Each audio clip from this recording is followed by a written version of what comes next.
నేను మీ స్టెల్లా ఆస్ట్రా తరపు నుంచి మొన్న రీసెంట్గా జరిగిన ఒక చిన్న పాప కుక్క పిల్ల విషయం మనం చూస్తూ వచ్చాం కదా. గత 8 రోజుల నుంచి కుక్కలు పెంచిన అనుభవంతో చెప్తున్నాము. ఆ కుక్క పిల్లకి గట్టిగా 5 నెలలు కూడా సరిగ్గా ఉండవు. ప్లస్ అది రేబీస్ డాగ్ కాదండి. ఉన్న ఒకే ఒక్క సాక్ష్యాన్ని మట్టి కరిపించేశారు, శవాన్ని చేసేశారు. ఇంత పెద్ద ఇన్స్టిట్యూషన్లో ఇంత పెద్ద గవర్నమెంట్ వెటర్నరీ డాక్టర్స్ క్యాచర్స్ కూడా లేరా ఆంధ్రాలో? ఎందుకు ఇంత భయంకరంగా జంతువుల్ని హింసపడుతున్నారు? అసలు ఈ విషయం అంతా పాప సైడ్ పక్కకు తప్పించేసి ఆ కుక్క పిల్లని ఎలా చంపాలి అని ప్లాన్లు వేసినట్టుంది. మీరు చూడొచ్చు కింద వీడియోలో.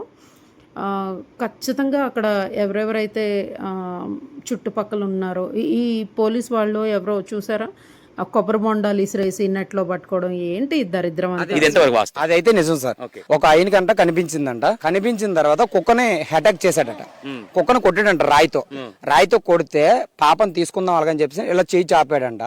మళ్ళీ కుక్క లెగిసి ఆయన మీద అటాక్ చేసిందంట. అటాక్ చేస్తే ఆయన అన్నాడు, ఇలా గణేష్ వాళ్ళ పాప. అసలు నిజం ఇదండి. ఎవరో ఒకతను పాపని పట్టుకొని వెళ్ళిపోబోతుంటే కుక్క పిల్ల మీద పట్టడంతో ఆ కుక్క పిల్ల తల పైన రాయి పెట్టి కొడితే అది మతి స్థిమితం చెందింది, అంతే. ఇప్పుడు మనకైనా తల మీద రాయి పెట్టి కొడితే ఎలా అవుతుందో అలాగే. అంతేగాని అది రేబిడ్ డాగ్, పిచ్చి కుక్క, అది కరిసింది అందుకే అది చనిపోయింది.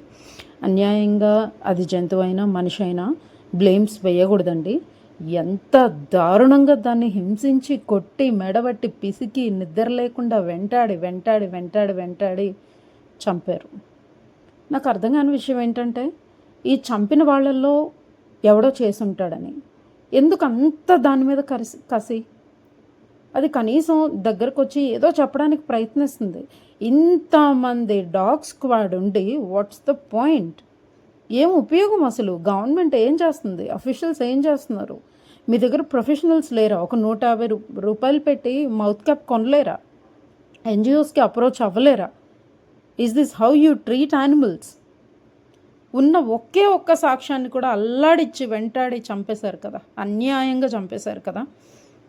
ఆ పాప గురించి కన్సర్న్ లేదా అంటే ఉంది, కానీ ఆ పాప విషయంలో ఉన్న ఒకే ఒక్క ఆధారాన్ని మట్టి కరిపించేసింది ఈ గవర్నమెంట్ అండ్ చుట్టుపక్కల ఉన్న మనుషులు, కామెంట్స్లో మీలాంటి వాళ్ళు కూడా.